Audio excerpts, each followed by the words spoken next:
In FIFA 23, Christopher Nkunku was 86 overall with 89 potential. Fast forward just 2 years later and Christopher Nkunku is now 82 overall with just 82 potential. Today we save Christopher Nkunku's career. And of course here he is coming in at 82 overall at the start of season 1 at 26 years of age. Training is definitely needed for Nkunku. And we did kickstart the season off, of course, as a substitute for Chelsea, starting off against Manchester City, and it actually wasn't a bad game for Nkunku. Played a nice ball through to Jimenez, managing to get through and pass the defender before smashing it. Unfortunately, it was saved by the keeper. Later on though, Jimenez did have another chance. This time he did make good of it, making it 1-0 for Chelsea. Later on though, Manchester City did get a penalty through Omar Mamouche, and of course he did put it in the back of the net to make it 1-1. And later on in the game we did get a penalty ourselves. This time Nkunku stepped up and of course smashing it top bins to make it 2-1 over Manchester City here, as we did actually win our first game of the season 2-1 against Manchester City. Although Nkunku did only walk away with a 7.3 match rating. Our second game of the season was up against Wolves, of course still being used as a substitute, and nothing happened in this game at all. No impact from Nkunku, as he did walk away with just a measly 6.2 match rating. 4 games into the season now and Chelsea are actually sat in second place. Although Christopher Nkunku has not had any growth yet, still sat at an 82, and at the minute he is still a bench warmer, and it's not been a good start for him so far. 8 games with just 1 goal and 1 assist, 1 being in pre-season, so not the best start for Nkunku at all. Although it was later on in the season where thankfully Nkunku would find his feet up against Brighton, of course managing to come on, dribbling down this wing and scoring from a horrible angle, of course making it 1-0 here for Chelsea. And later on he would get involved yet again, sprinting past the defender, passing inside to Jimenez, and Jimenez scoring to get an assist for Nkunku, as we did walk away with a nice 2-0 win, pretty much thanks to Nkunku, as he walks away with a 9.0 match rating. And that was the time that Christopher Nkunku got a chance in the starting 11 up against Ghent, and he most definitely proved himself, managing to dribble past pretty much the whole team, slotting it into the back of the net and making it 1-0 for Chelsea very early on. We did get a penalty later on where Nkunku of course stepped up yet again, hankering it right into the top bins, of course making it 2-0 here for Chelsea. And he would make it a hat-trick, passing to Jimenez, getting it back, and he couldn't have it easier, to be honest, slotting it into the back of the net, making it 3-1, and of course picking up a hat-trick for himself. And that would be how we would win the game. Christopher Nkunku proving himself as he picks up the match ball and secures his place in the starting 11. Moving on now, and we are into the round of 16 of the Carabao Cup up against Brighton, and we do get a nice 2-1 win into the quarter-final as we face Southampton. Unfortunately though, they do knock us out as we lose 4-3 on penalties. Halfway through the season now, and Chelsea have dropped down a little bit as they are currently sat in 5th place. We are still in the FA Cup where we face Derby, and the Conference League is going extremely well as we are sat in 1st position. And Christopher Nkunku finally has a bit of growth as he is now up to an 85 overall, just 1 away from his overall in FIFA 23. And what a turnaround it has been for Nkunku already.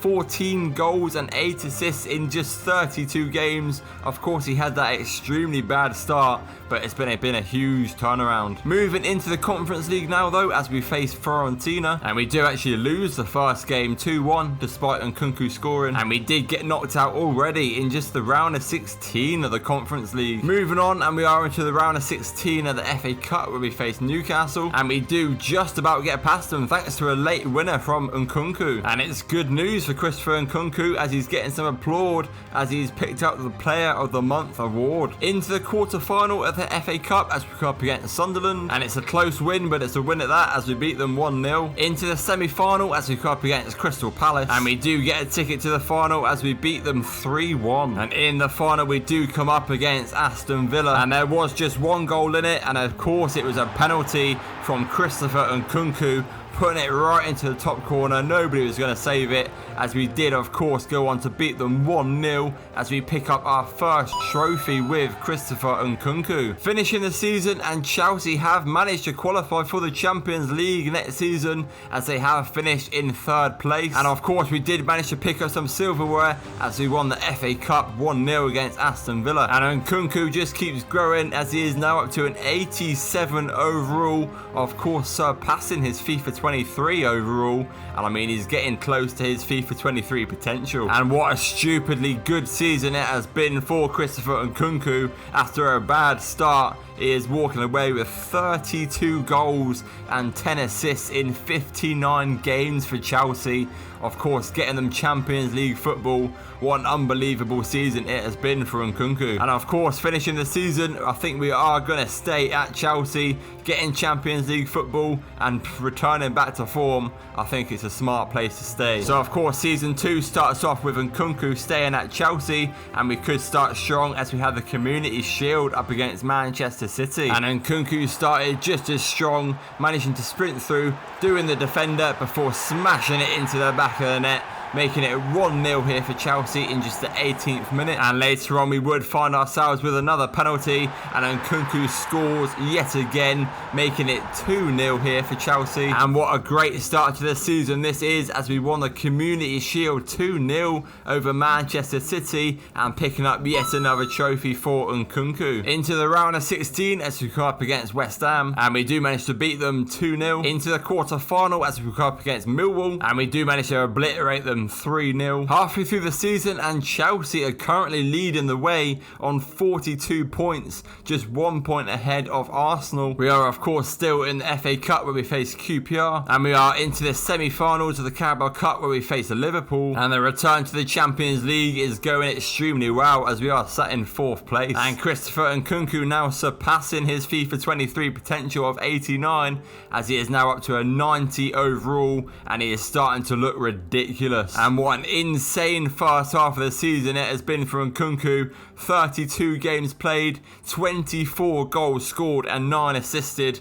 This is a ridiculous season so far for him, and he's currently leading the way for the top assister and also leading the Golden Boot race this season. Moving on though, and of course we are into the semi-finals of the Carabao Cup up against Liverpool, and it's a good first leg as we beat them 2-0, and we do manage to get into another final as we beat them again, beating them 3-0 on aggregate. And in the final we would actually come up against Southampton. Nkunku played through Jimenez.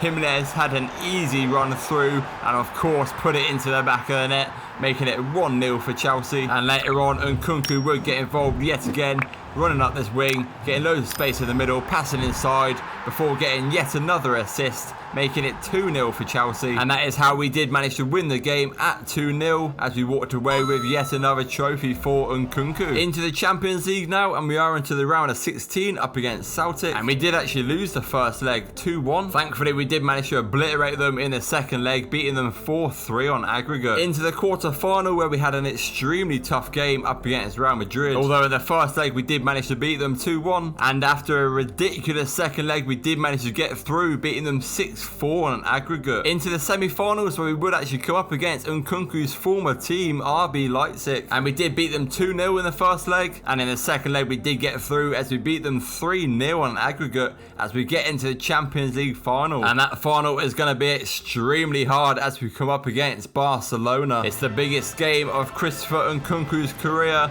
Hopefully we can come through clutch and get the win. Nice, Nkunku up this wing. He's got options aside, never mind, he's tackled. Nkunku again, he's got loads of space, trying to take it himself here. Nkunku, almost. Barcelona on the attack here. It's Hato into Ansu Fati, into Ademola Lookman, and he's managed to score in just the 16th minute. That is not a good start for Chelsea. Barcelona on the attack again. Ansu Fati goes for goal. He's saved. Nice. Cole Palmer, that is a nice ball through to Christopher Nkunku. Just trying to get to it. He's trying to do his best here. Nkunku back to Palmer. Into Vlahovic. Out to Kudus. Goes for goal. He's missed. Lavia here. Nkunku's making a nice run. That is a nice ball. That is better than the one before from Palmer. Nkunku could be through. And there we go. He's equalised the game at 1-1. Definitely needed. Barcelona on the attack with Lamine Yamal. Olmo into Ademola Lookman yet again as he makes it 2-1.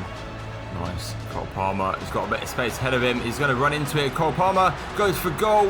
And he's equalised again, 2-2. Fernandez back to De Jong into Dani Olmo. He's got some space, goes for goal, but it's saved. Last chance here. We could hit them on the attack. Kudus is going forward. He's got a nice run from Vlahovic. Vlahovic is through in the 85th minute. Is he going to score? He is in the 85th minute.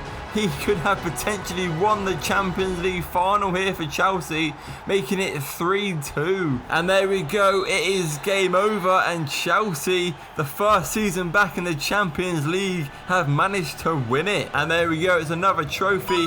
Christopher Nkunku is lifting it, and it is the biggest one by far. Unfortunately, we did not manage to win the Premier League, missing out on it by Arsenal, who obliterated us in the end. We did also get knocked out in round 3 at the FA Cup, losing to QPR. Although it was a good season overall, we did walk away with the Community Shield, beating Man City 2-0, as well as winning the Carabao Cup and winning the Champions League 3-2 over Barcelona. And Christopher Nkunku is now up to a ridiculous 92 overall, arguably one of the best players in the world. And I mean, arguably after this season, he is the best player in the world. 37 goals and 20 assists, 57 goal contributions in 64 games in the Premier League, and winning the Champions League. What a stupidly good season for Nkunku. Also grabbing the top assister in the Premier League, as well as winning the Golden Boot, coming joint top. And we are of course being called up for France for the World Cup. Of course, kicking things off, we do come up against Wales. What a team this is, by the way, and we do beat them 1-0. Second game up against Ghana, and we do get another win, this time 2-0. Last game at the group stage as we come up against Sweden, and it's another win, obliterate them 4-1. Into the round of 16 when we come up against Czech Republic, and we do get another win, beating them 2-0. Into the quarter final as we come up against Italy, and it's another win, this time 3-1. Into the semi-finals where we have a tough game up against Spain, although we do get through to the final as we beat them 3-1 on penalties. As of course we are into the final of the World Cup up against England. I said the Champions League final was the biggest of his career, but I mean, he's about to prove us wrong, as this is another huge game. Nice. Nkunku has got Mbappe going forward, tries to dink it over, he's put it way too far ahead of him. Camavinga into Dembele. Dembele goes for goal, it's saved. Harry Kane and Sancho going forward. Bellingham goes for goal, nice defending. Nice, Nkunku here has got loads of space, he's going to go for it. Nkunku, oh my word, what a goal that is! In the 33rd minute, has scored a screamer against England in the World Cup final. England on the attack with Kane, it's another save by Manan. Nkunku up this wing, he has got loads of space. Trent is not going to be able to catch him. Can he do anything with it though? He's got people inside, Mbappe goes for it, can't get to it. Nice, Camavinga here. All we have to do for these last 5 minutes is just hang on. Nkunku picks it up, edge of the box again, goes for goal. This time it's saved. Nice, Camavinga here. Dembele flicking it, going for goal. Unfortunately saved. But there we go, game over, and Christopher Nkunku has managed to win the World Cup with France, beating England 1-0 for an unbelievable banger outside the box, as we of course lift another trophy with Nkunku, and it is the biggest one by far, being the World Cup trophy. It's Ballon d'Or time, and surely there is only one name written all over this. After that ridiculous season in the Premier League with Chelsea, winning the Champions League, and then a stupidly good World Cup campaign with France, scoring an unbelievable goal against England to win the game. Of course, Christopher Nkunku picks up the Ballon d'Or, and his career is most definitely well and truly saved.